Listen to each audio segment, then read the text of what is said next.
come up with scalable strategies? Good afternoon, everyone. We do have some stragglers still coming in, but Haven has a conflict at the end. She has to leave us by 1:50, so I think we're going to go ahead and get started. My name is Victoria Stanley. I am a senior rural development specialist in the Latin America region of the bank. But I'm here today with my other hat on, which is as chair of the Gender and Rural Development Thematic Group. For those of you who are not familiar with the bank, thematic groups are our communities of practice, essentially our informal networks for like-minded individuals to share knowledge and experience on topics. And obviously the Gender and Rural Development Group is interested in how we can increase gender awareness in our projects and programs in rural development. And just before we get started, we do have a few words from our other sponsor for today, which is the Secure Nutrition Platform, and specifically Yuri Tanamichi-Hoberg, who's a senior economist in our Agriculture and Rural Development Department, and she's just going to say a few words on secure nutrition, and then we'll get on to the main event. Thank you, Victoria, and thank you everybody for joining us today. We're delighted to be able to co-host this event together with the Gender Thematic Group. I just wanted to tell you a little bit about us, the Secure Nutrition Knowledge Platform. We're fairly new. We were established about September last year. The Knowledge Platforms is a new vehicle that the World Bank has started to look at issues that sort of fall through the cracks. So there are now 6 knowledge platforms around the World Bank. We are one of them. We are working to link food security, agriculture, and nutrition. There are 5 others varying from green growth, urbanization, using ICT, etc. So these are all sort of new areas that traditionally the World Bank has not been so strong at addressing. So with senior management support, we've developed this team, and it's a multi-sectoral team within the bank. I am part of the agriculture team, and I have here with me Leslie Elder, who is part of the Secure Nutrition Knowledge Platform team from the nutrition side. And we also have our poverty reduction team. Ira was here somewhere. Who are our, there you are, economists who deal mainly with the food security metrics, indicators, the surveys, etc. So with the economists, the Aggies, and the nutritionists, we are working on this agenda. And so we are very delighted to have Haven. Just one more thing. We, Secure Nutrition, we are hosting an FSN forum now on the FAO website. FSN is a global forum on food security and nutrition. It's I believe, a 3-week ongoing discussion, and the topic is making agriculture work for nutrition, prioritizing country-level action, research, and support. This is, I believe, a forum where you can write comments, etc. That's ongoing until October 3rd, so we'd love to have you join that website and give us your thoughts. And lastly, we are having another brown bag lunch on October 5th, this one with a slightly more economics angle. And for that, we are inviting colleagues from FAO,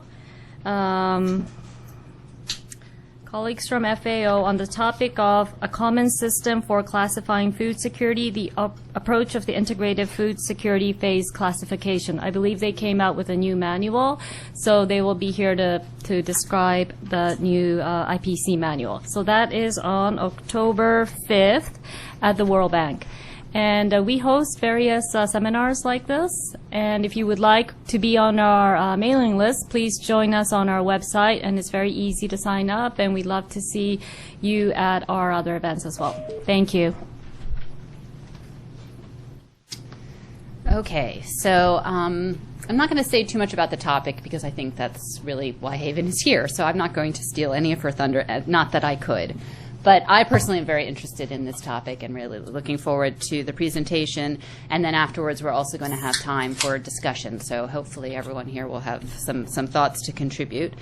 But just to introduce Haven Lai from the Bill Melinda Gates Foundation. She has a master's from the London School of Economics, a fellow Cornellian, I see, from this background information that I have, has worked for a number of development institutions, including MCC, before coming to the Gates Foundation, where since 2008 she's been working with the Agriculture Development Initiative, and she now leads a team that ensures that environmental, social, and nutritional benefits of agricultural production are optimized and that risks to natural resources and household welfare are minimized. And I guess we'll be hearing a little bit more about what that all means. So without further ado, welcome, Haven, and thank you very much. Can everyone hear me? I can lean. It's all right.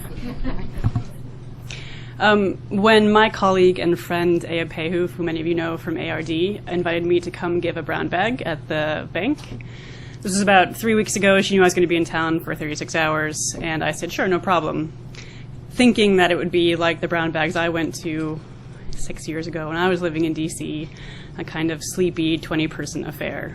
So I have no idea why you are all here, but I'm curious, if you don't mind me asking, for literally a couple of brave souls to raise their hand and say why they're here today. I think that the response exceeded our expectations around this topic. So there you go, there's one brave soul.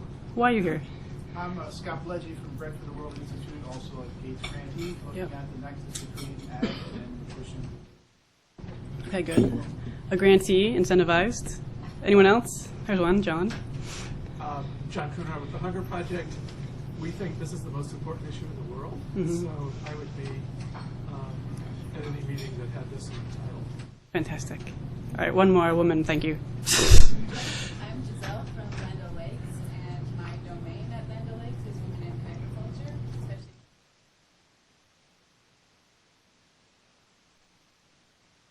I specifically came because I saw you speak in Delhi in March, and you were one of the best speakers I've heard, so I wanted to come back. Thanks for that pressure. I really appreciate that. Jesus. Thanks, Giselle. Great. So I think what it amounts to is that we're all trending somewhat in this room. There seems to be a cacophony, a kind of external influence around the intersection of these three topics right now. And I must say, and I must admit, that the Foundation is frankly late to this party. There are colleagues at the bank and at USAID and at DFID who've been much more sophisticated around this topic than we have been yet. And in fact, early titles for this presentation were brazenly titled the Foundation's approach to thinking about women at the nexus between ag and nutrition. And in some kind of candid conversations with colleagues both in ag and in nutrition, we thought we'd back off that kind of a brazen approach and say, frankly, we're much closer to initial thinking in this area. We have some initial stakes in the ground that I'm happy to share with you about where we're going to be intersecting in the future, potential grant-making areas in the future between the two strategies. But it really is early days. We'll certainly adapt and transform and change this agenda as we move. And in that spirit, I hope that during the Q&A that you'll feel free to tear what I have to say apart, because we like criticism, particularly when it's candid and direct. So what I'll briefly just talk about is, frankly, the ways in which the Foundation is now thinking about leveraging our ag development strategy and portfolio to achieve improved nutritional outcomes, working with our colleagues in our global health, previously our global health team on nutrition. So trying to figure out better ways to leverage food systems, agricultural productivity, agricultural growth, and our focus on women producers and consumers in that strategy to achieve this multi-sectoral outcome, which is improved nutrition.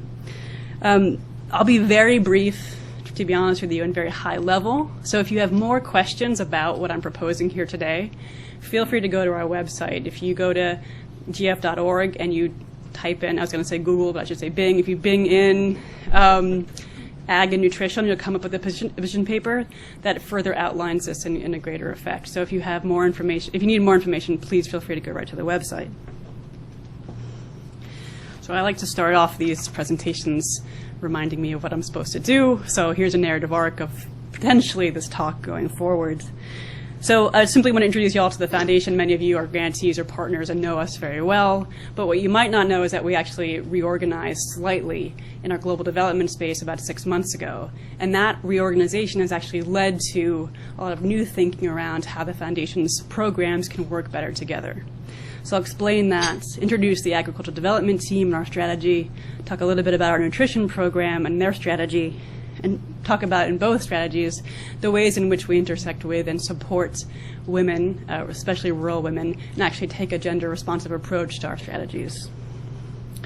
Then I'll describe the opportunity that brings these two strategies together and in pursuit of greater effectiveness for nutritional outcomes.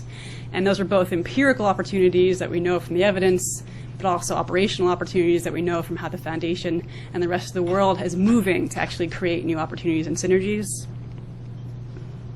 I'll describe our priority areas, potentially for engagement and likely for grant making in the years ahead, and likely these will be adapted and changed, as I mentioned before. I'll be really honest, and I'm sure we all will, about the challenges to actually implementing a multi-sectoral and multidisciplinary strategy, like the one I'll present just briefly. And there are considerable forces institutionally, empirically, and operationally working against us working together, but we're going to try to do our best.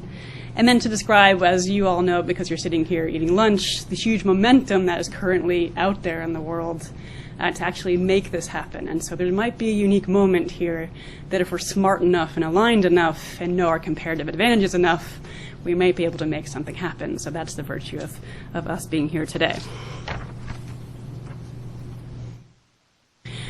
So the Foundation, as many of you know, has three main areas of grant making. And about 6 months ago, this chart would have looked a little different.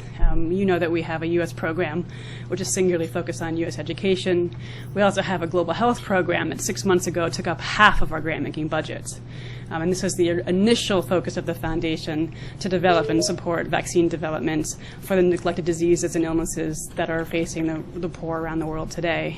And then we had and continue to have a small global development program, which is focused on improving the health and productivity of the world's poor in many different ways across many different strategies.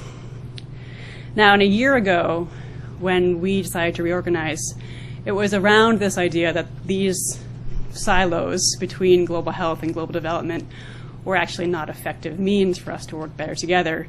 To be honest with you, if you come to the Foundation buildings, there's many of us in global development who don't know who our global health colleagues are, even though we work synergistically and very close and complementarily in many different national systems and national programs. We also had that age-old problem of showing up at the same person's office an hour later to say, "Hi, I'm Haven from the Gates Foundation," after someone had just left. And this is obviously a huge institutional challenge to us. We sit in Seattle, the furthest place on the planet away from those who we hope to help. We literally do nothing. We support everything through our grantees. Our grantees are the ones that implement our programs. And they were telling us very strongly, you need to break down those silos. When you're working in country, figure out opportunities to work better together, integrate, find the synergies, and work across silos. And so this move to reorganizing our global development program was with that spirit in mind. So what we did was actually move several strategies that previously existed in global health, like polio, vaccine delivery, and family health, which together makes up maternal, neonatal, and child health, family planning, and nutrition, and actually moved them over to global development. And the rationale for that was that these are strategies that are certainly health-related in focus, but that work in country, in informal and formal systems, rely on governments and the private sector and partners to implement. And this is exactly the domain of the global development strategies. So if we could find ways for this all to work better together in country, we might have a greater opportunity to find these synergies and to be more effective. So now you see a slightly different compartmentalization of our strategies. And the global development program has become much larger as a result. So we still have a focus in global development of increasing opportunities for the world's poorest to lift themselves out of hunger and of poverty. That still remains. And ag development is still the largest program in the global development program. We're a big department. We have about 30 program officers. That's like myself. We're the main transactional body at the Foundation that make grants and manage them.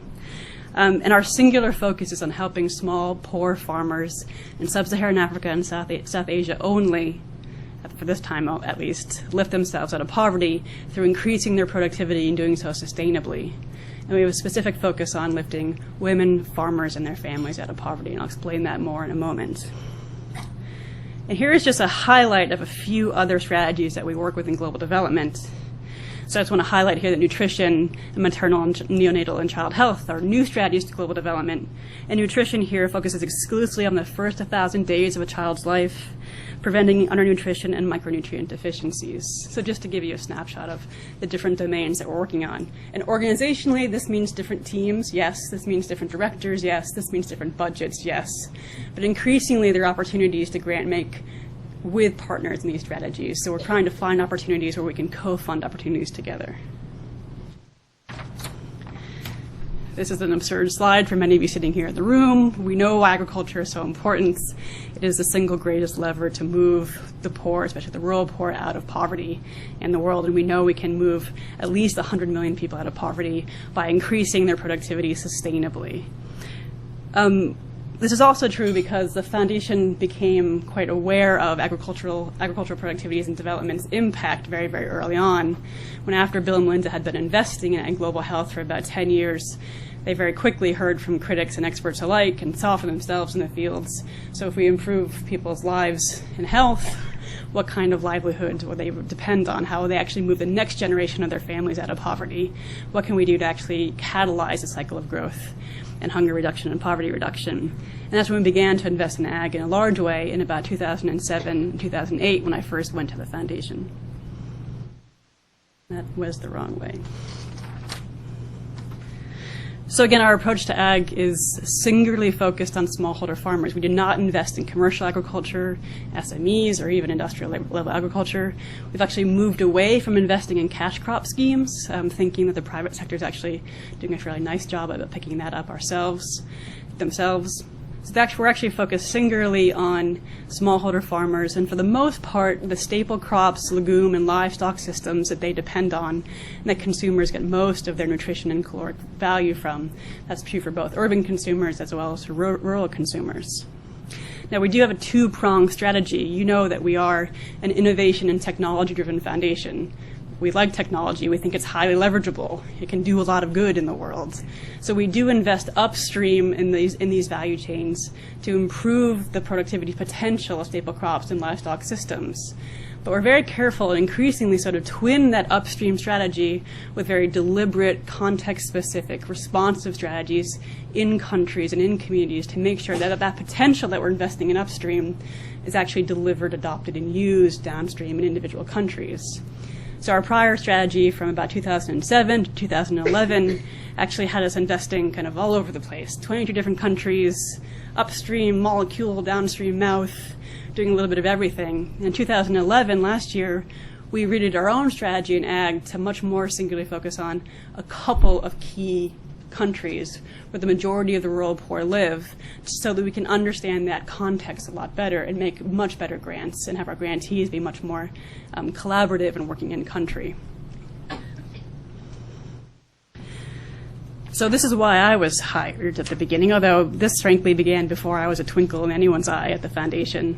And this is when Ross Shaw, who began the ag development team and was my boss from 2007 to about 2010, is that when he left and moved to DC? Began to realize really quickly that we would not be successful in our strategy unless we understood and were responsive to the needs and preferences and constraints of women farmers. And this was not rhetorical. He busted his butt to find the data to support this and to convince the entire foundation that having a strong gender strategy in our ag development program was the smart thing to do. And this is tough for the foundation. We don't rely a lot on what other people think of us. We rely mostly on data. We rely mostly on evidence. And having the right evidence to support this approach was a tough road to follow. Now everyone supports it. Bill Gates, when he talks about the people that we support in ag, he refers to her as she. It is just held simply ubiquitously across the foundation that if we don't think about women farmers and aren't responsive and don't have our grantees be responsive to them, we won't be successful. Now, the numbers do suggest that we have a dominant number of women in the value chains that we support, so less so in the commercial and cash crop chains that we're no longer supporting as a foundation. But we do have some strong evidence to support, especially in South Asia, that actually there's a feminization of agriculture happening as we speak. And I was meeting with IFPRI colleagues up the road yesterday, and they're suggesting the same, that as men move out of out of farms and to greater wage opportunities in urban and peri-urban environments, that women actually are being left at home as de facto heads of household. So that's something that's to be considered for all of us as we go forward, that if we have this on the agenda now, we may need to double down in the future. And the reason for this is because women are systematically discriminated against in all aspects of what it takes to be a productive farmer. So increasing productivity is really tough, right? It doesn't take a silver bullet, doesn't take a seed, doesn't take a road. It takes the confluence of many different aspects working together, both human capital, credit, labor, the right technologies, and the right innovations. And on each of these measures, women have less access and use of these factors of productivity than men do. And the FAO and the bank has nicely laid this out for us this year in a really unprecedented alignment of messages, that there is an inefficiency here and there is an inequality here. And the net result is not small. So because women lack access in each of these domains, the net result is that they're less productive. They produce less food than their male counterparts on similar plots. And this has an impact not only at the household, but also at the population levels. And again, for the foundation, this isn't a nice to do thing. This is a necessary to do thing. This is stupid. We're leaving yields on the table unless we figure out how to increase women's access to each of these domains. And we're trying to systematically do so with our partners. So this is an infographic that we did last year at International Women's Day. It seems to be like the day of infographics. There's like 12 of these that went out. But again, they're all fairly aligned on similar messages. And here the foundations was to say that, the impacts are not small. There's a huge return on investment when you think about closing the access gap between women and men farmers. And we do know ways to do this across the board. Now, at the foundation, we do this quite concretely in two different ways. So like many organizations, we do have an overall gender strategy that works across our ag development portfolio. So we do not fund grants that are not gender responsive.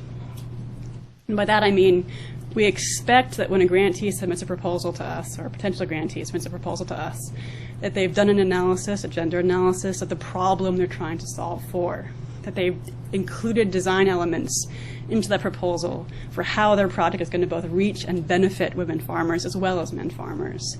And to have an accountability plan in place so that during implementation, they know what their impact is what their impact is on men and women both. And they're able to go back and tweak design if need be, if they are clear that the impact is not proportionate to their design. So that's what we call kind of our gender responsiveness strategy. But we also have another opportunity in the ag team to actually go much deeper. We have a gender portfolio that I manage. It's $70 million, and it's able to actually go much deeper into different models, testing, and risks on two different domains. One is to influence the R&D and innovation pipeline, so that all those things that we invest in upstream that I was talking about before, improved seed varieties, thinking about improved irrigation technologies, those things that could have wide applicability across the developing world, are actually designed for and influenced by the needs and constraints of women farmers. And they're prioritized in doing so. And that a lot of that strategy actually comes in the form of human capital development. So it really is about getting scientists, biological scientists, pathologists to work much better with social scientists and with farmers themselves. The second strategy that whole portfolio invests in is testing and scaling models to, again, increase women's access to these key inputs and resources. And a lot of that strategy right now is focused on community-driven models, so collective action, thinking about the role of women's groups, and thinking about how communities themselves can find the power and initiative to confront discriminatory policies and practices to actually get themselves the resources that they need to be productive. So those are the two different domains that we work on. So far, it's been fairly effective. I think we need to partner more. And what we're doing is vigorously monitoring and evaluating how well we're doing. So we don't really do anything in this space without testing and learning from it.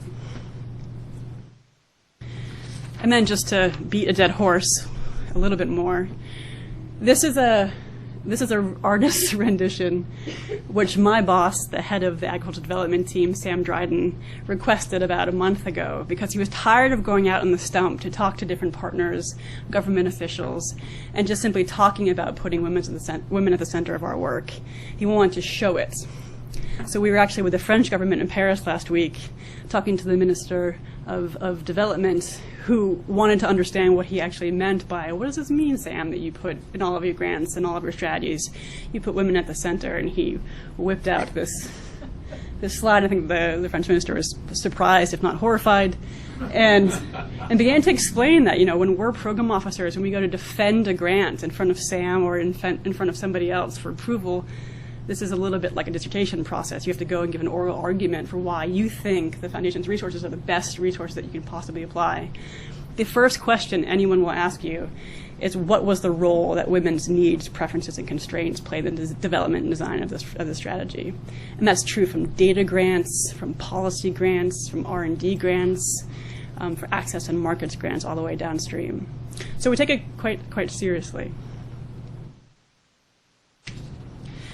All right, enough about ag, so our friends in nutrition. So remember, up until May of this year, nutrition was exclusively housed in global health, what we call over the aisle in global health.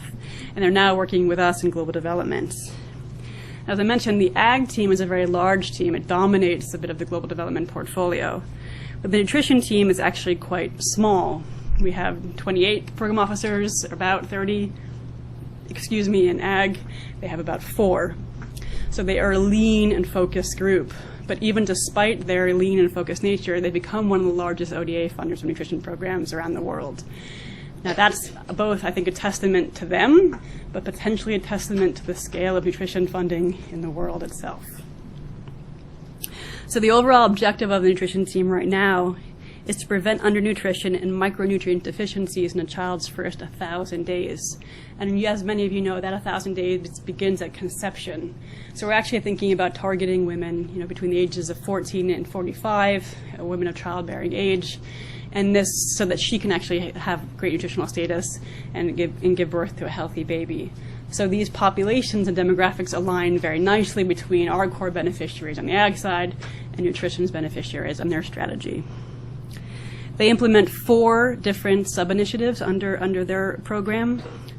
The first is healthy growth. So this is scaling up effective care practices and working with other types of sectors like water and sanitation to co-develop solutions for healthy growth at that first 1,000 days.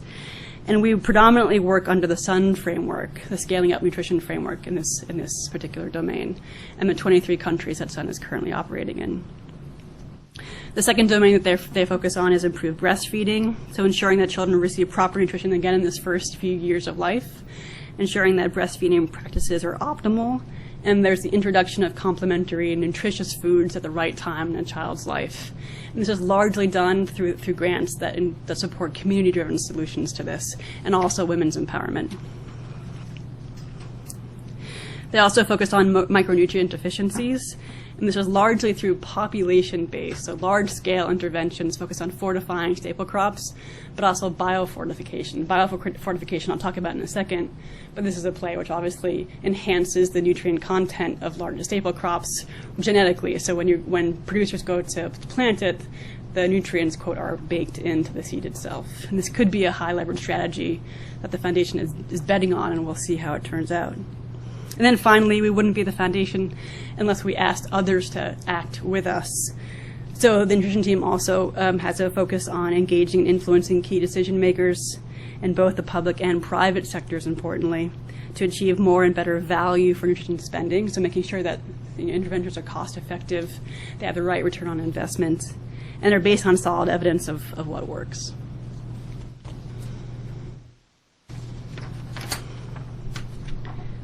So we acknowledge, as do many others, that actually nutritional improvements are the result, they're an outcome itself, right, of a confluence of many different sectors working together, many times sequentially, but many times working together all at once.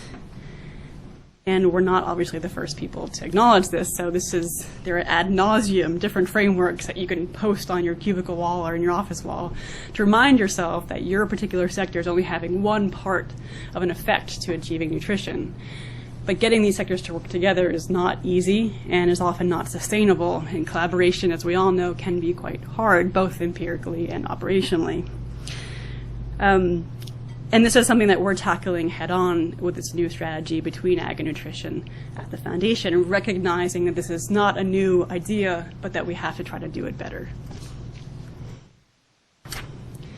So as a reminder, I think many of us know what the evidence or the empirical basis tells us about the linkages between agricultural development and productivity and nutritional improvements. And the strongest evidence base that we have, and I'm not making this up because I'm myself, is that women are the nexus of ag and nutrition and health. It has the strongest empirical basis between linking both women's status, and that is her decision-making control, her empowerment, you can measure this many different ways in the household, and her ability to influence both production and consumption decisions for her children in her household. So this holds very strongly across many different countries. In fact, there's a great study that came out, in the late 90s and needs to be updated, which is a multi-country study done by Lawrence Haddad that suggests for every marginal dollar that a woman earns, she's 10 times more likely to spend that dollar on the health and welfare and nutrition of her children, comparable to the man in her household. So they're fairly high leverage bets. Now, the problem with this is that this evidence is often translated to kind of lazy thinking. So using women exploitatively, so they give women everything and they'll make it happen. And this is, of course, a difficult and challenging exercise. It's not just women's income that matters. It's women's ability to control income in the household. It's just an empowerment and status factor that actually makes the difference to making that equation, women's income, control of that income, improvements in nutritional outcomes. That control is really crucial, and oftentimes we skate over it because it's very hard to do and, frankly, hard to program from Seattle. We also know that good nutrition depends on more than just food, more than just calories.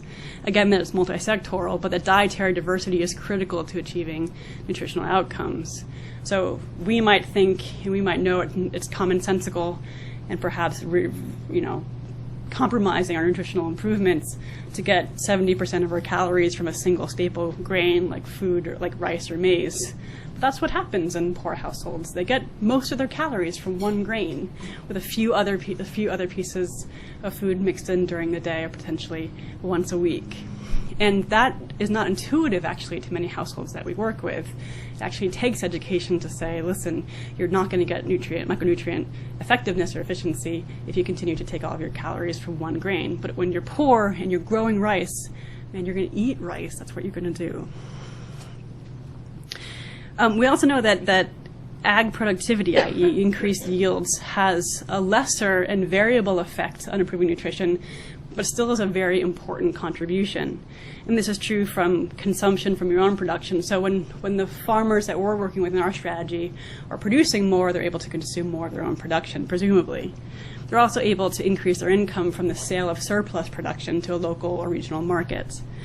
And also because they have increased food availability, prices do tend to go down in markets, which might have a negative effect on the producer's own income itself, but could have a positive effect on people being able to access food or buy food at a lower price.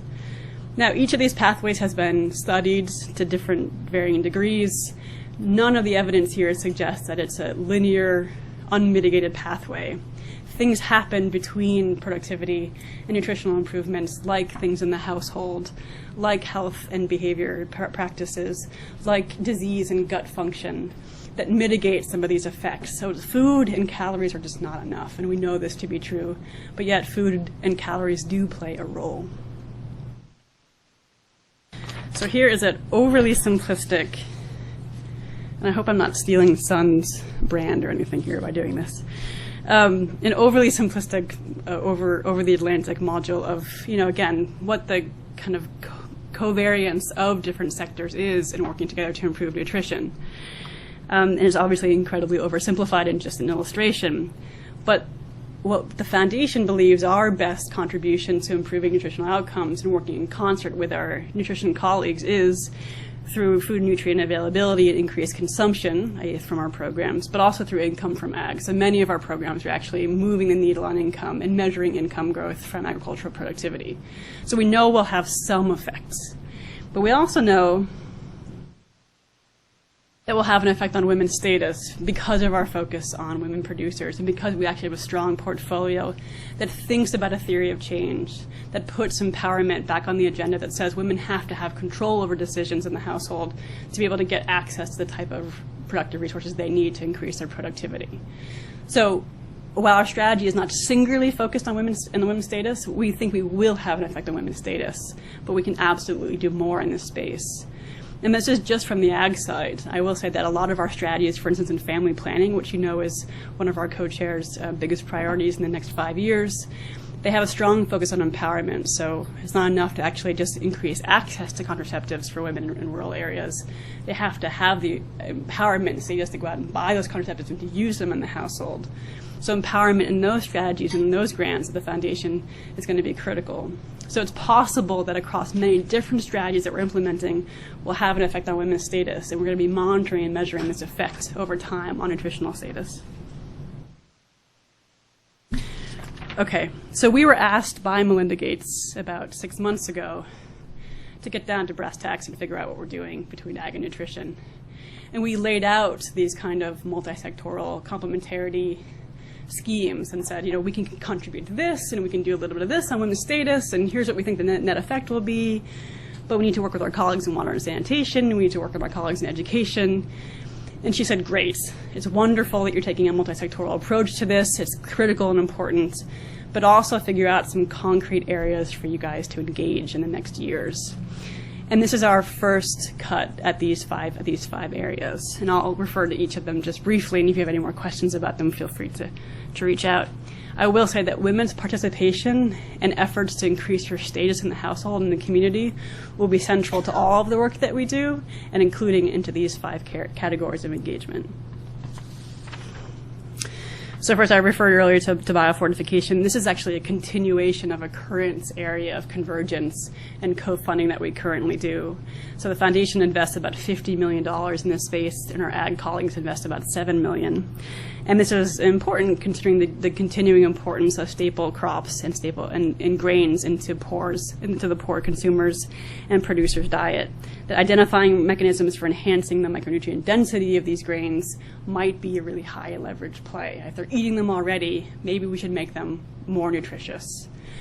And we're actually investing in, for instance, a project called Harvest Plus, which many of you know from the CG centers, which is focusing on many of these different micronutrient deficiencies and many of these key staples that we know that the poor both grow and then consume.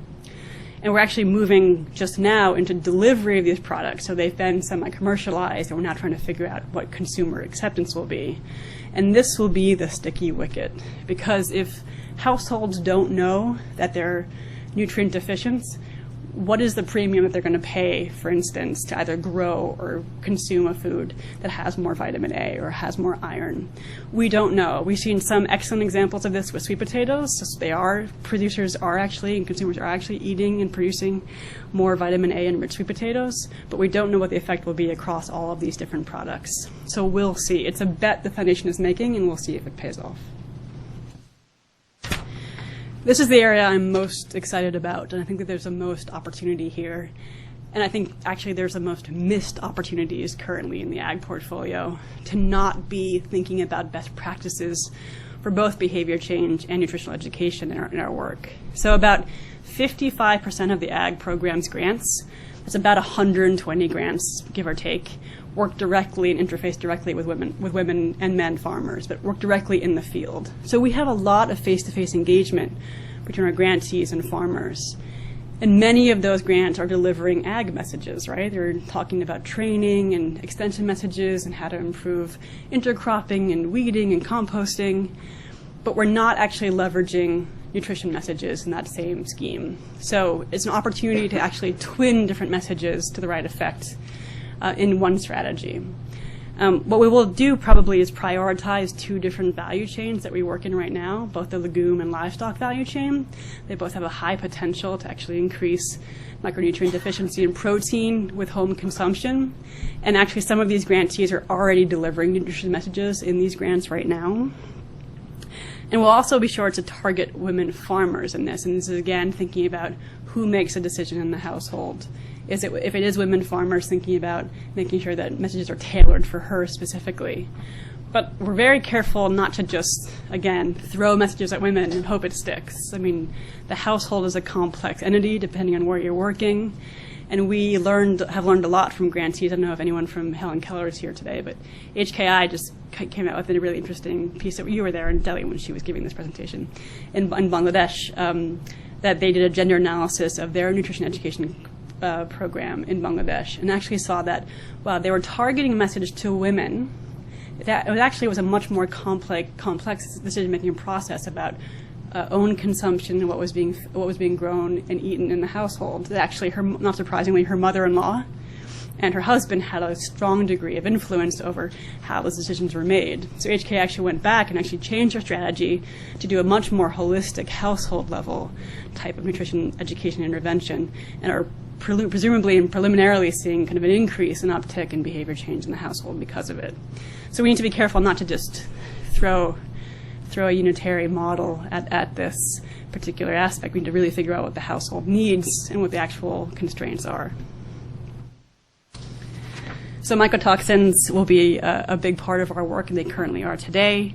So improved food quality and safety are directly related to improved nutrition. This is, again, much more on the gut system and health systems focus.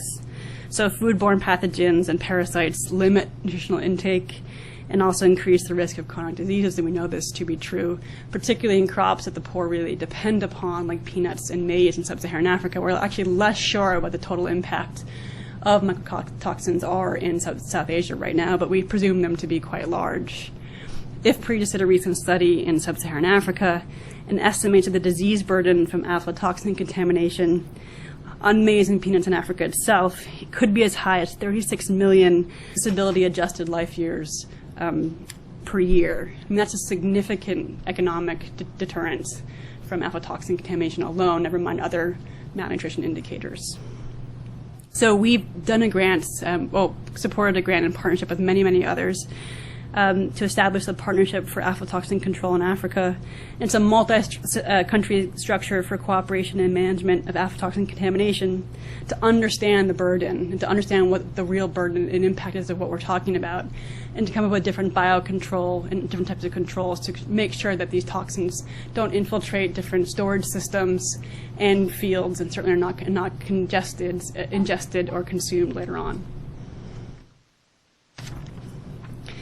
Now, my colleague, Shelley Sunderberg, who works in nutrition, who some of you might know, is frustrated with both the ag and nutrition communities because she says, and I believe she's right, that no one talks about food anymore.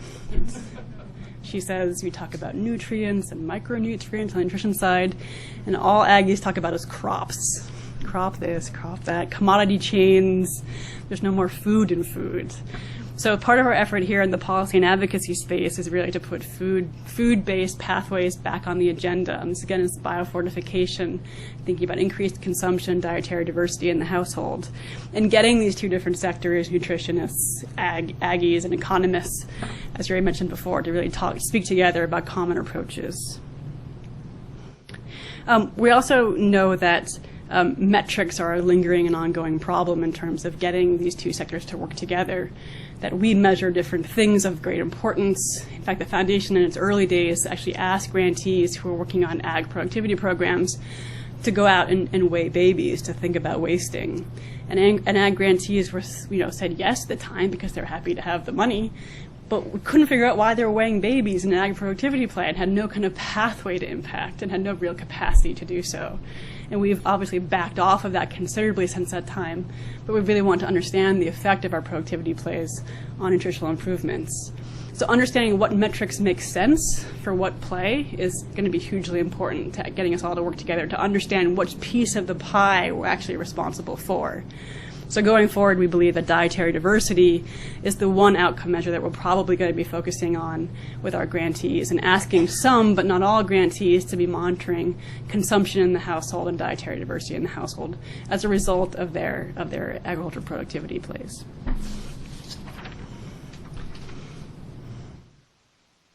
And there's obviously a research agenda, there always is with us. And And what we're interested in part, this is obviously just a snapshot. If you go to the position paper, there's about 25 different questions that we'll be pursuing and prioritizing in the next several years. And it's frankly that the evidence base for these ag pathways to improve nutrition is actually quite slim. And as I mentioned, it's highly variable depending on which pathway you're looking at. And in large part, many of these pathways are supply-sided, so thinking about both technologies and innovations that are being delivered to improve nutrition. There's much less evidence on the demand side, so thinking about how agricultural projects actually influence consumer preferences or demand for nutritional products or practices. So we're hoping to work actually with CRP4 of the CG centers and actually think about switching that domain to, what do consumers really want? What does demand look like here? And what does the evidence say about how ag can actually contribute to increasing that demand?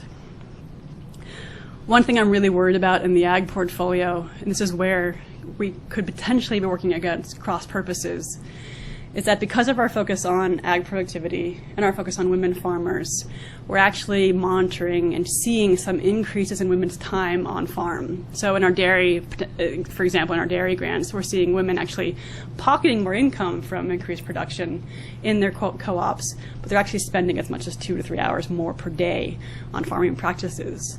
And this will likely have an impact on care practices in the household, on potentially their own nutritional status, on their ability to care for their household members. So we really want to be cognizant of that we could be working across purposes. If we're successful in our ag productivity strategy, we care about women farmers, what does this effect does this have on nutrition in the household? So we're going to be monitoring this very closely. And we're also going to be thinking kind of creatively about what else the foundation can do to make sure that this effect doesn't hold true. And we actually just launched about 2 weeks ago what we call a grand challenges exploration on women's labor-saving devices in agriculture to try to think of different innovations that might be possible to ensure that women are actually more productive in their labor as well, so that they don't have this knock-on effect on nutritional outcomes potentially. This is an example. We do have a couple of grants right now working explicitly in India. India is a big focus for us because there has been this incredible economic growth, sustained poverty reduction, and absolutely pervasive malnutrition, undernutrition. So this is a big conundrum for us. This Asian enigma continues, and so we're going to be focusing a lot of these research questions specifically on the South Asia and Indian-based context.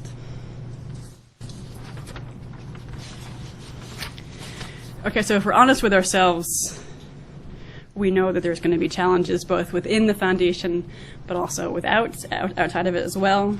There are very weak incentives, for instance, for agriculture programs, grantees, program officers to pay attention to nutrition in their programs. And we're trying to work on this inside the foundation by really, no problem, perfect. We're trying to work on this inside the foundation to make sure that, that our co-chairs are really pushing us to do this better on the ag team. And so far that message is absolutely getting through. But how can the foundation think about leveraging our resources or our social capital outside our buildings to make sure that the rest of the world thinks about being incentivized to measure or monitor nutritional impacts in ag programs? Well, let's be honest, there's also limited capacity to do so. I mean, that's true from all of us sitting in this room about how all this fits together, all the way down to an extension agent in Burkina Faso who may know how to intercrop, a maize and legume system, but doesn't know anything about breastfeeding practices. And can we expect him or her to be able to deliver that message? So what type of systemic human capital decisions need to change to make this effective? And I'll be honest with you, we also have an overnutrition problem that if we continue to think about food-based solutions without being serious about caloric intake, we could move quite quickly from undernutrition to overnutrition. And we don't quite yet have a point of view on how we're going to contend with this yet, but we know that we're going to need to monitor very carefully caloric intake, the types of foods that people are consuming, and be quite careful about this in the future. But however, we absolutely know what works across both ag and health sectors, and so shouldn't be rocket science. And I know these are very similar messages to what some of you have put out there in the world, what the bank is working on right now, and certainly is what we're doing as well. So this shouldn't be difficult to do, and if we keep and maintain alignment, we should be able to actually move the needle a little bit more. So again, a specific focus on women, but not just their participation, but thinking about their empowerment in the household will continue to be critical. We know and evidence suggests that ag programs actually do move the needle on nutrition only when women's empowerment is considered somewhere in the agricultural design of that program. Consideration of local context is incredibly important. Again, this is challenging for us sitting in Seattle, but we rely on our partners to do this for us. Understanding that we need to know as much about consumption decisions in the household as we do about production decisions in the household. This is incredibly important. And we need to obviously consider the potential negative impacts on nutrition from our work. So again, thinking about time trade-offs and labor trade-offs between increasing productivity and nutritional impacts is going to be imperative. And finally, there's just lots of causes for optimism, and frankly, the foundation is not new to this, as I say. We're kind of late to this, and we hope to be able to advance it and use our work and resources in a useful way. But there's a lot of energy out here right now on these issues, and I think we can play a role. There is an increasing spotlight on malnutrition, and there is real consensus, as I mentioned, on key messages and intervention points, which is fantastic and maybe unprecedented. We have success stories that show multi-sectoral approaches do work. These are from Thailand, from Senegal, from Brazil. So we actually have case studies that do work. So let's figure out ways to scale them up. And there's a growing interest, like the foundation's an interest in breaking down sectors. So figuring out how to work multi-sectorally and multidisciplinarily. And we need a few more kind of operational examples of how this happens. We now have empirical examples from Brazil and from Senegal, but we need to figure out operationally, how does this walk and talk? But institutions like the bank and like innovations like Secure Nutrition are helping to kind of foster that alignment and make sure people do work together. We know that the U.S. government and their G8 presidency and Great Britain and their upcoming G8 presidency are likely to put food and nutrition and hunger, which sometimes they all conflate into the same thing, on the agenda again, which is an opportunity for all of us to get messages out and aligned. And we also know that the SUN program and other programs like it are actually having good effect, and so is GAIN. So we need to figure out ways to leverage them to good effect as well. So I'll stop there and take some questions or comments, and feel free to dig right in. And that's it.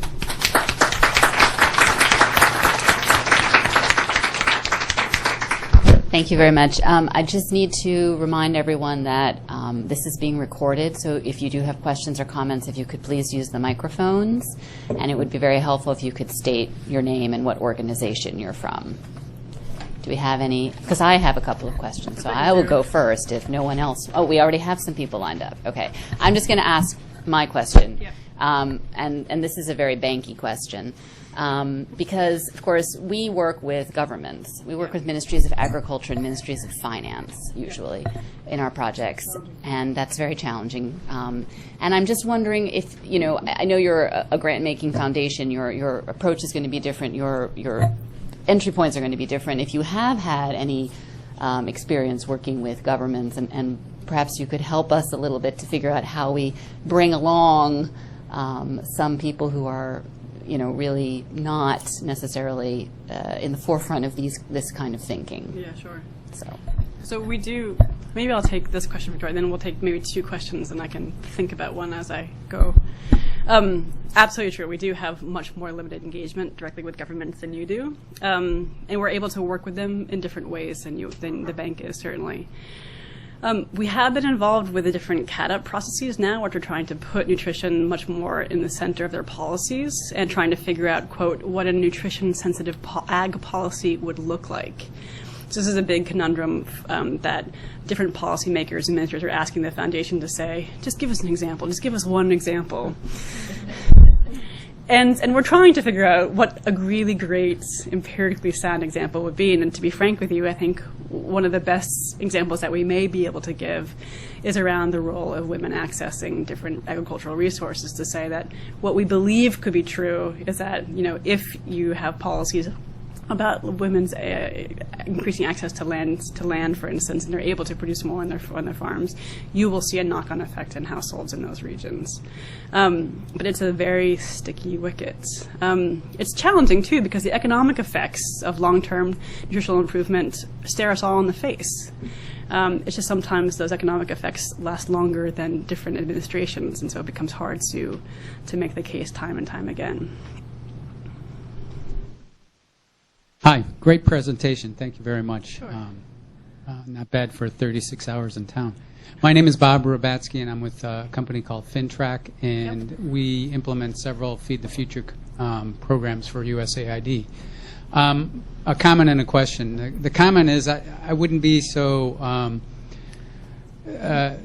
discouraged about women and their choices once they start to farm more and make more money. In fact, in a program that we have in the Terai of Nepal, we found that as they begin to make more money on the farm, employing modern technology, they actually either call back their husbands from India and their migratory jobs down there, or keep them on the farm and have them work on the farm. So they have more income and they can spend that on labor.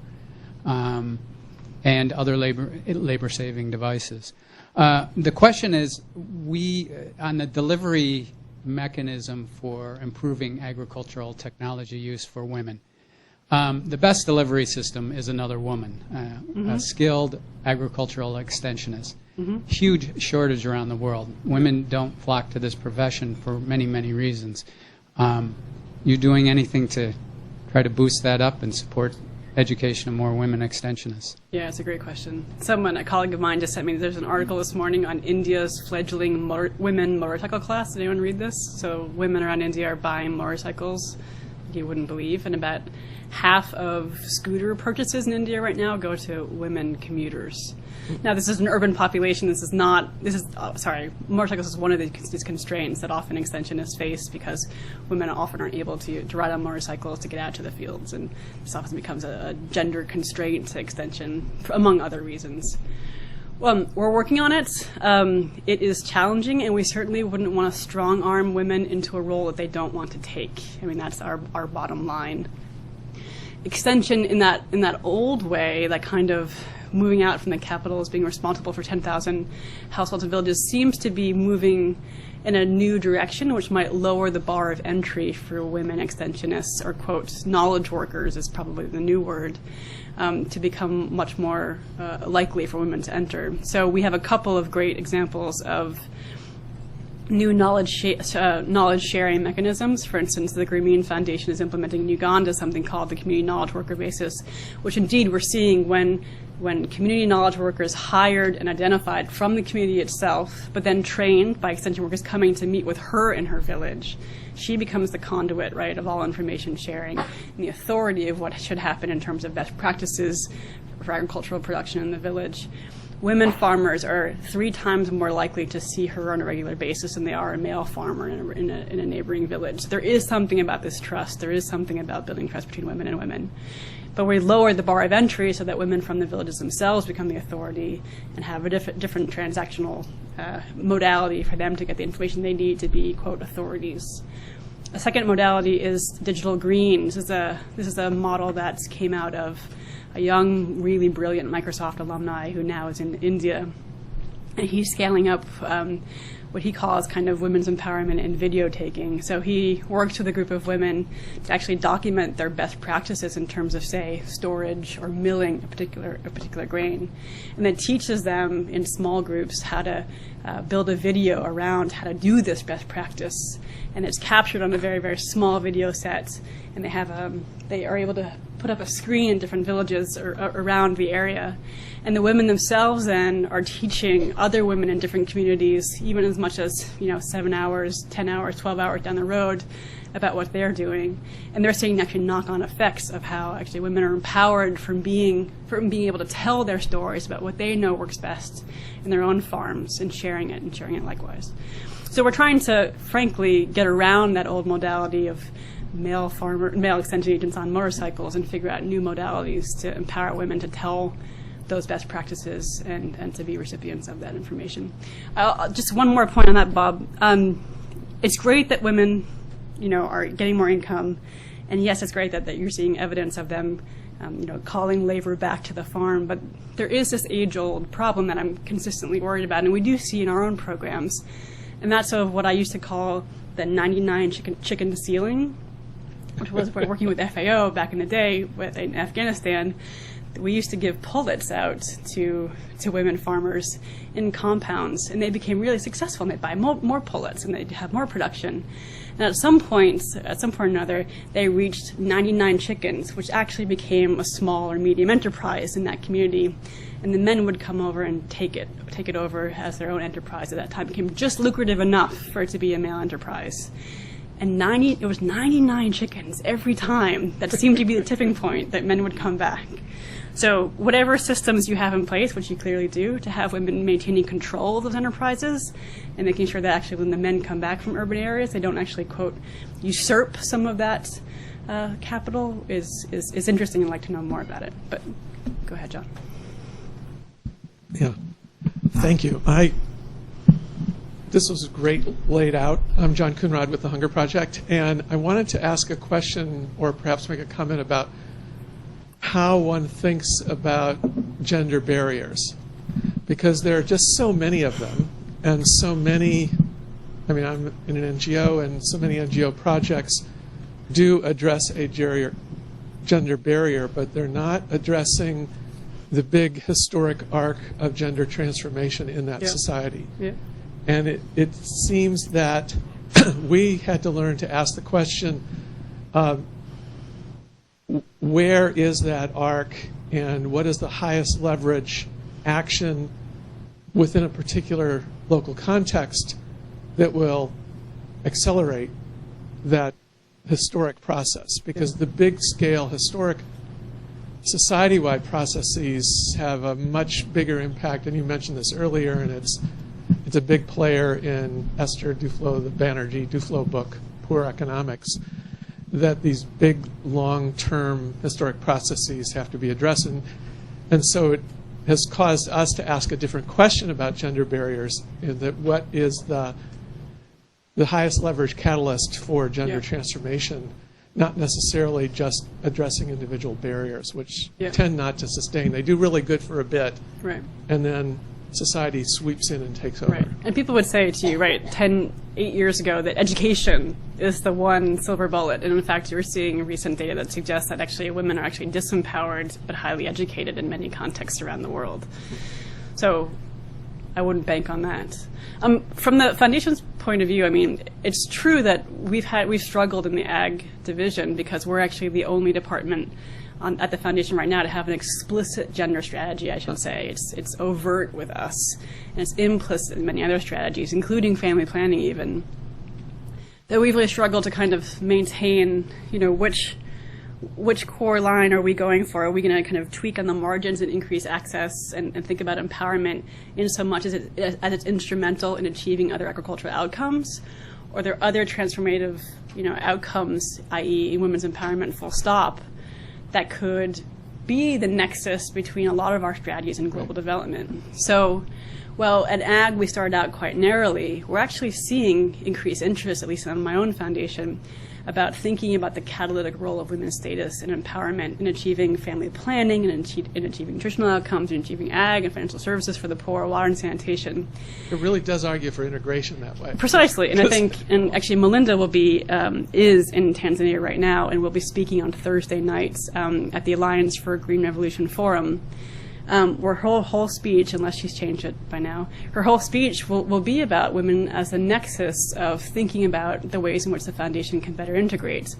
Now, again, we don't want to put the burden on women to integrate the Gates Foundation, but there is opportunities there in which you might see the foundation making new investments, for instance, in women's collective action and thinking about the role and value of women's organizations, small women's organizations, and fostering change across agriculture and nutrition and family planning. And we look to organizations like yours and also like Tostin, who found different key ways to actually get communities engaged. And they're not necessarily core to our, development outcomes that we're pursuing, but we think they might be a foundational aspect of what we should be doing in the future. So if we talk again in a year, I might have a different answer for you. Hi, my name is Nandini Gunawardhan, and I'm from the FAO's Gender Unit. And you probably know that FAO's next State of Food and Agriculture report, our annual publication, is focusing on nutrition issues, and we're trying to integrate gender throughout it. But I have a question on some of the elements of your new framework, and I'm just wondering, will you address in some way the role of climate change, and how that's having an impact on the outcomes that we all want to achieve? The second issue is about processing, storage, and food waste. And the third one is about the connection between the different subsectors, agriculture, fisheries, forestry, given that, most smallholder farmers are, basically not focusing their energies on just one. Right. Okay, good. Climate change in a very limited way. We do have some small investments right now looking at the role, for instance, of increased CO2 effects on nutritional content of staple crops, and does that have an effect on actual nutritional content? But to date, we're not going to consider climate change to be a core part of the agricultural development strategy. We believe that adaptation is a much more sweet spot for us going forward. That might change over time, as more evidence comes out, and maybe the World Bank, WDR will influence, WDR will influence as well. On processing and storage, a huge space for us. We do those downstream investments I referred to before. We have a large team entitled the Access and Markets team. So again, it's about realizing potential productivity gains downstream, not only in delivering technologies and practices, but also making sure at the back end that production actually results in improved market access and value capture for farmers. And we believe it's actually potentially at that stage of the production to marketing part of that value chain, which might have the biggest bang for their buck in terms of nutritional improvements. And thinking about a couple of grants that we have right now that are working on, say, like cassava, a fairly nutritionally vapid but important caloric crop. Thinking about fortifying cassava and the processing end, and actually thinking about ways in which women and men farmers are actually fortifying it with other nutrients to actually make new recipes. This is all part of programs that we're working on right now. Processing, we actually just hired a program officer to actually focus exclusively on processing and storage. We hadn't had one to date. She has not yet started, and therefore will remain unnamed. But she'll come on probably in the next month, and I think one of her big mandates is to see that this is scaled up, and that the synergies between kind of thinking about value capture at that tail end and nutritional improvements will be included. The different subsectors of agricultural development, it's incredibly important. We, to date, do not invest in aquaculture or fisheries. It's not because we don't think they're important, it's simply because we felt the need to focus. We do invest a little bit on the margins of some forestry, including different ways that agropastoralists and others actually forage and use forestry to beneficial ends. But because of our limited focus, we haven't actually looked at the intersection of those subsectors. We could do more.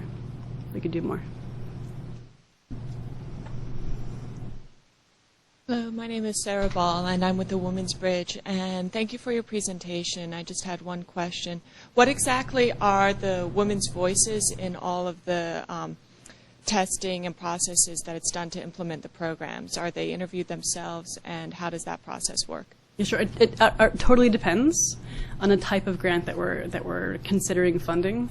So for some of the upstream research and development grants, we actually insist on participatorial varietal selections to make sure that farmers are actually influencing the type of traits they want to see coming out of different types of varieties that are being developed. And we know from experience, for instance, that new varieties are much less likely to be adopted if they only take one perspective into account. For instance, if they just care about, if male farmers, for instance, are in charge of marketing in the household, or are thinking about commercialization of their crop, and they care only about yield or vigor, but a woman actually is in charge of cooking or processing or milling.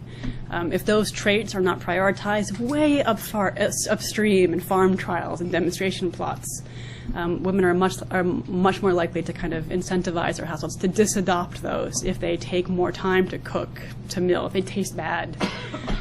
So we have a real strong premium on making sure that PVS is implemented across most of our R&D investments. Further on downstream, I mean, we have broad stakeholder engagements in each of the countries that we engage in. We work extensively with farmer organizations, and not just apex organizations, I mean community-based farmers organizations.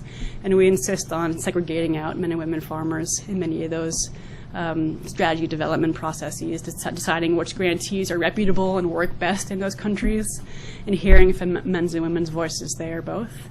We do that ourselves, but also our grantees do that before they develop a program. We also just consistently go back and get feedback. So we often go to countries. Again, we sit in Seattle, so getting feedback on how we're doing is really hard and really tough. And so we've made quite an effort over the past year to actually get out to the field more and make sure that we're getting honest, quote, honest as we can possibly get feedback from consumers, producers, farmers themselves, unmitigated by our grantees. So we do our best. It's not always perfect, but we insist on having farmers at all of these engagements, and ensuring that women farmers' voices come out in every aspect.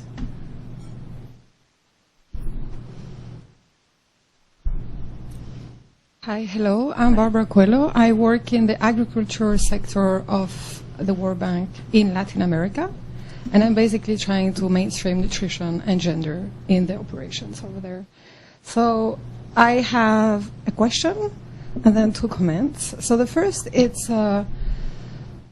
why not Latin America? Because I think you didn't really present that. And I would make a case for Latin America. It's a great place to look at. To look at what you were talking about, the transition between undernutrition and overweight. Mm-hmm. And we're now working on a report on mainstreaming nutrition into agriculture in the context of Latin America, and we're seeing that. We're seeing overweight coming up when stunting is going down. So this is a nice place to be looking at how policy could be applied to other regions. The other thing that you haven't really mentioned that for me it's also another layer on how to say that gender is at the nexus you say, between gender and agriculture, is that there in certain countries, and in Haiti where we're now working, concentrated in post-harvest activities, which has a direct link with nutrition. Like, for example, I'm seeing here Marie-Chantal, aflatoxin was a huge problem in the corn and the maize process. So we could have a direct impact on nutrition and also on access, which in Latin America is not really supply. It looks like it's not really supply, but more access to good food. So that's. I'll say that we are focusing on aflatoxins. It is a big problem. We agree. Latin America. So we have to focus somewhere. It's not because we want to. It's just because we sit in Seattle. There are actually 25 of us making grants. So we decided to focus much more on countries with high densities of rural poor. And that turns out to be much more focused on sub-Saharan Africa and South Asia for the time being. Now, that's not to say that we don't leverage some of the incredible work that's been going on in Latin America, particularly the nexus between ag and nutrition, into some of the work that we've been doing in sub-Saharan Africa and South Asia. But it's simply not a priority implementation focus for us right now. Thanks. Hi, my name is Nancy Termini. I'm with the Population Council. Thank you for a great presentation. That was really interesting. I have, excuse me, kind of a multi-pronged question. First, I guess I'm kind of assuming that biofortified crops are sort of synonymous with genetically modified, and I guess they're not. One doesn't necessitate the other, but I'm wondering how many. Or I guess what proportion of the crops you utilize have been genetically modified, and what approach Gates takes towards the sort of continual controversy over toxicology and safety of genetically modified crops, and whether you have any resistance of the local population or farmers to crops that have been fortified or modified in any way, and how you're able to deal with that kind of beyond the the huge nutritional and labor saving benefits of it. Yeah. There doesn't seem to be any controversy I'll work backwards. There doesn't seem to be any controversy in terms of farmers and producers right now in terms of adopting or growing biofortified crops. And that's largely because the ones that have been commercialized are not grown using transgenic approaches. They're just bred conventionally. Some of our biofortified crops do use transgenic approaches. I think it's maybe about 10% of that whole portfolio uses transgenic approaches. But those are very far right now from being commercialized. So they're still very much far upstream in testing, evaluation, and biosafety and control and health and safety testing right now. So we don't know what their likelihood of consumer adoption will be like at the moment right now. But we're obviously really interested in that and trying to figure out, is that going to be an additional hurdle as opposed to just consumer acceptance of biofortified anything. We use any good vaccine, right? They have to go through safety protocols, and they are very far upstream right now going through those safety protocols. And consumer and farmer buy-in will be critical to those trials. But we just don't know yet. They're still too far away from hitting the streets, as it were. Thank you. Hi, I'm Anna Herforth. I'm a consultant, and I consult here at the World Bank. I'm wondering if you can talk at all about, among these approaches that you nicely laid out and mentioned that there's quite a growing consensus around these same approaches among many institutions, how much these are shared or operationalized by AGRA, the Alliance for Green Revolution in Africa? Great question. So AGRA right now does not have a nutrition focus. And I think that's because they're focusing much more narrowly on market access, on thinking about extension, and the role of both formal and informal seed systems in enabling access.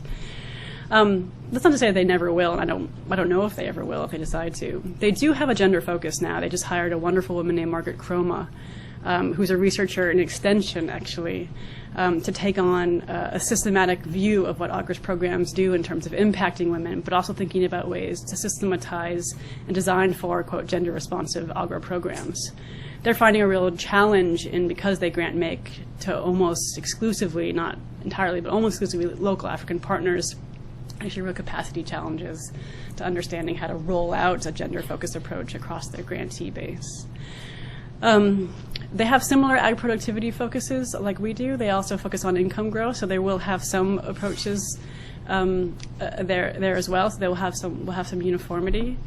They are not, that I know, implementing nutrition education components, with maybe a couple of exceptions and grantees that they have. They just want to do it themselves. We're going to just do it. This is what we have been doing forever. We're going to keep doing it. So there's some alignment, but not perfect alignment yet.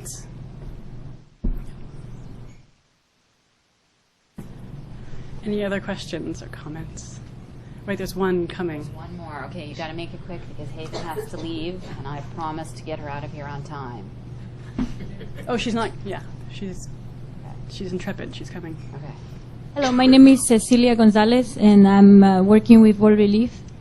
My question is, you mentioned during your presentation that you don't work so much with the private sector, but you mentioned several times that you try to work upstream. Could you explain a little more what kind of initiatives do you support that go upstream? And when you say you don't work with the private sector, why not, or what?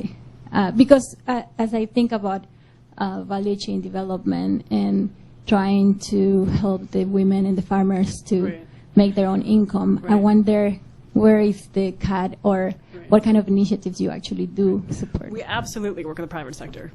Absolutely. What I think I was referring to, and I'm sorry if I wasn't clear, my mouth is getting, I need water.